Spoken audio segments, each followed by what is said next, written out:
I'm always curious, what's going to fail first? Is it going to be my will? Is it going to be my lungs? Is it going to be my heart? Am I going to get overheated? My leg's going to fail. So I'm kind of tied between if I'm going good on the willpower, I'm going to get injured. My legs are going to fail. And that's because various training problems, for instance. But how have you guys figured out, research-wise, your experience with NASA to challenge that mental part where I just want to quit? Like failure's in the mind. Like my mind will quit way before my lungs, my legs, my heart. Actually, all that stuff is starting to quit because your core body temperature is going up, and that happens. And it's when your core body temperature hits about 102.5 degrees, you have to slow down because all the enzyme systems in your muscles and in the neurons in your little brain are starting to go, it's too warm, and the only way I can control my temperature is to slow down. And you find that you will, and as soon as your core temperature comes back up, you start to be able to go again. And so, it's kind of this delicate balance between nutrient availability and then physiological environment that we're asked our body to function in. Special operations guys, we calculated that most of them will burn about 8,000 calories in an 8-hour period.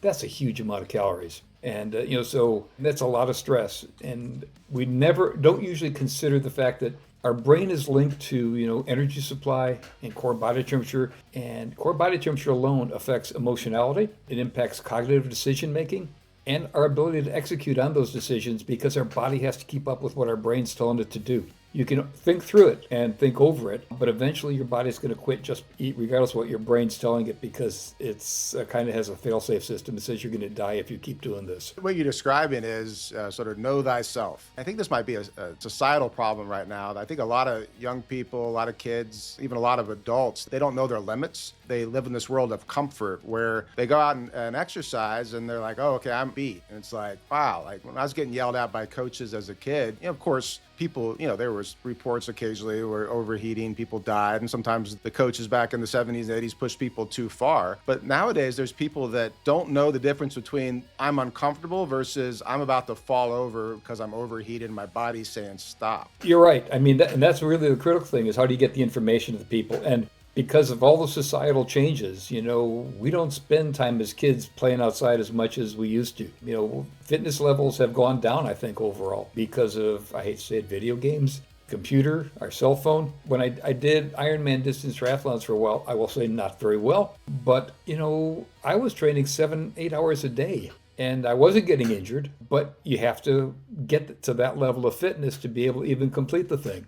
And so, you kind of have to ask, what do we really need for peak performance for the kids in the military? They're young, they're healthy, but, they do need the training, but they also need to work within the safety standards. When is too much? And how do we get you to slow down? I would summarize what you do, Dr. Belitsky, as you're an expert in failure. You can spot what's the brink of pushing the technology to say, and you got to be an expert. You got to be able to be like, all right, enough's enough. This was a great idea, great theory. We're going to cut it right now. So at DARPA, you need to fail fast, fail cheap, and then when you succeed, it needs to be spectacular, right? But you got to know what the failure point is. And then when I hear you talk about your triathlon training, that's a person who wants to know their limits. You want to know your failure point, and you want to stay just to this side of it. How did you get to that point? Like, what did you do sports-wise as a kid? You say you were sort of the science geek that wanted to learn things, but learning your own body and its limits. Like, how did you get down that path?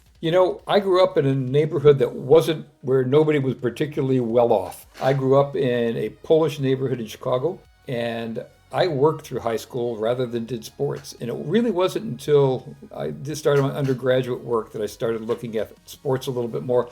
I never competed at the collegiate level. It wasn't until after I got out of veterinary school that I actually started to run and do triathlons. So I was 27. I wasn't in bad shape, but I had never thought about being competitive. I probably have never been competitive as far as sports, but it was a social thing to do. It became fun. I saw the same people every week. Some of my best friends are people that I did sports with rather than went to school with or lived next door to. So, I started late in life, but it also let me be a little bit more analytical about, what are the problems? Why am I not failing? I knew that when I hit 35 miles on the bicycle in a half Ironman, I was going to run out of energy supplies. I was going to start to hit the wall. So I made my very own version of a nutritional supplement and, starting to play with metabolic stuff that I learned from in undergraduate and in veterinary school about how your body works and metabolizes things, and probably doing things a little bit differently than most people.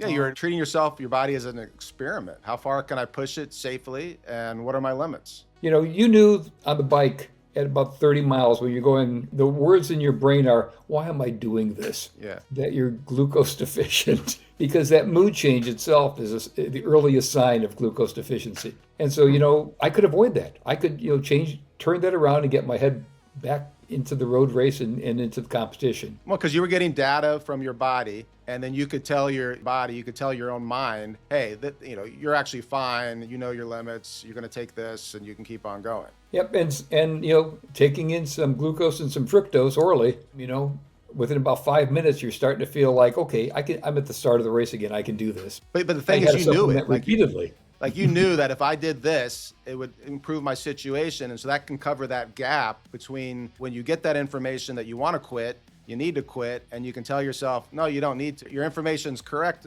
but I can fix that for you, and you can keep on going and persevere.